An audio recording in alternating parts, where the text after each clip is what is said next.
Welcome to NBA Desktop Finals Edition, where we're here to catch you up on the events of Game 3 and Game 4. The Lakers were up 2-0, and then something happened.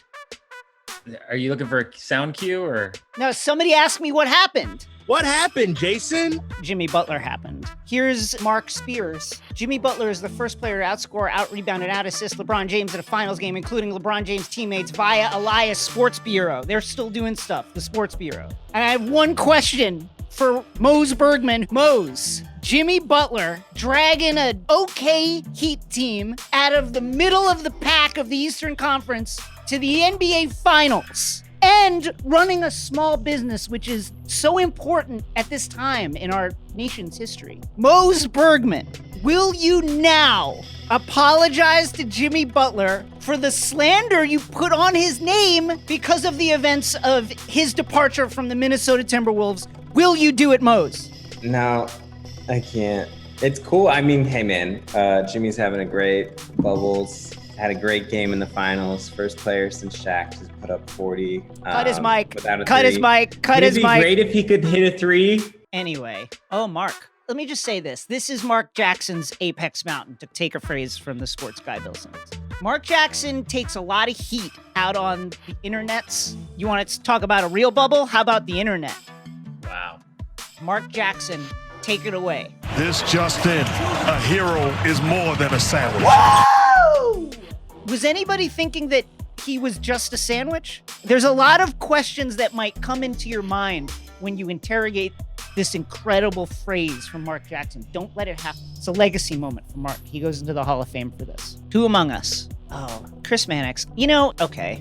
LeBron James, Anthony Davis, and the Lakers are on the brink of winning the 2020 NBA Finals, but this one was anything but predictable. I understand what Chris is saying here. A lot of people had the Clippers as a team that was going to come out of the West, go all the way to the Finals. That said, folks, LeBron is in his 10th Finals. He was in the Finals every year from 2011 to 2018. It's just kind of like normal for him to go to the Finals, so nobody is like, oh shit, holy cow, LeBron made the Finals. What? They were the number 1 seed. They're literally playing the 5 seed. And Mannix is like, man, this wasn't predictable. Look at what happened look at the other team. Look at the fucking Heat. Family album. CB3 NYC. Kevin Knox is the key to Knicks prying Chris Paul off Thunder. If Knicks president Leon Rose takes the leap for 35-year-old Chris Paul, he may have to give up on Kevin Knox, according to a source. Oh no, please don't. We don't want to give up on him. He shot 35% or whatever it was and 6.5 points a game. Please, no. Pry him from our cold dead hands. Okay, now listen. Would I want Chris Paul? Yes. Depending on the price, always.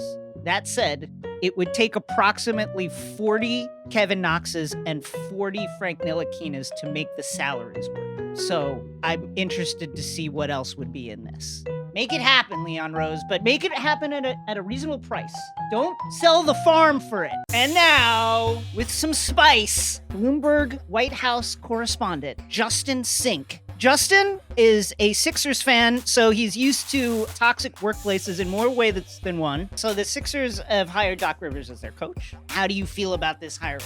Well, I mean, I think the dream is that somebody can convince Ben Simmons to actually shoot the ball. It doesn't even have to be with the right hand, just, from a larger area than right under the basket. And it would be nice if Joel Embiid could stay in shape long enough to make it into the fourth quarter of games. What's your level of optimism? It's like a 6 out of 10, optimistically. Who sounds more out of breath, Doc or the president right now?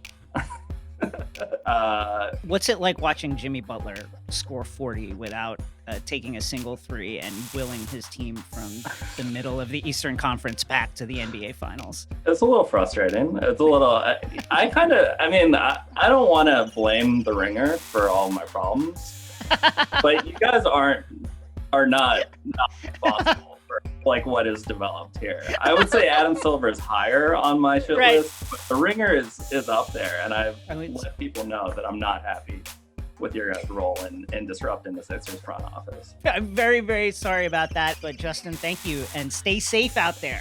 Fave blocks. Big part of the Lakers' victory in Game 4 was Kentavious Caldwell-Pope, KCP, had some clutch buckets. Now, y'all will remember when Rob Pelinka announced the signing of KCP, he compared his appearance and his signing to the biblical manna from heaven. To put that all into context, we decided to call up our good friend, Youth Pastor Colton, to explain what that means to us. Hey, what's going on, everyone? What's up? Hey, before we get started, a couple quick announcements. We're gonna have free pizza and probably play some Mafia, maybe some Capture the Flag after this, so just stick around. It's gonna be kind of a crazy night. I want to talk to everybody quickly about wandering. You know, the Israelites in Genesis were wandering when God showered them with manna from heaven, and the Lakers went through a really similar situation, man. They were wandering for years, you know. Chris came in on the bench, and then all of a sudden KCP showed up. I want to tell you about a dark time in my life when I was wandering. So basically, I went to the movies, and I'm really ashamed to say this, but I was making out with a girl. Yeah, man. She wasn't my wife. And to make matters even worse, it was a rated R movie. It was a really dark time. It was really, really dark, man. The devil was really clouding my mind. That night I went home, I turned on the TV, and it was the first time I saw KCP in a Lakers jersey. That was the moment I called that woman up and I proposed. And I said, I need to make you my wife. How long had you known each other? That was our first date, but you know, once your mind kind of goes to that impure place, you need to make a choice. Are you going to be this impure, adulterous person, or are you going to be a man of God? And KCP really woke me up to that, man, and no longer is my mind wandering. I haven't thought about a single sexual thing since that moment. So, just to kind of close things out, I want everyone to just sort of bow their heads for me. Everyone just close their eyes and bow their heads, and if we can get the acoustic guitar. Yeah. Let me ask you, who's ever made a mistake? Jay, feel me. Here is Draymond Green making a good point. The lack of talk/love about Jay Crowder during this bubble is an embarrassment to the integrity of the game of basketball. Finally, someone has fucking said it. Forget the ratings. Forget the reffing. Donaghy scandal was bad, okay? The Donald Sterling scandal was bad.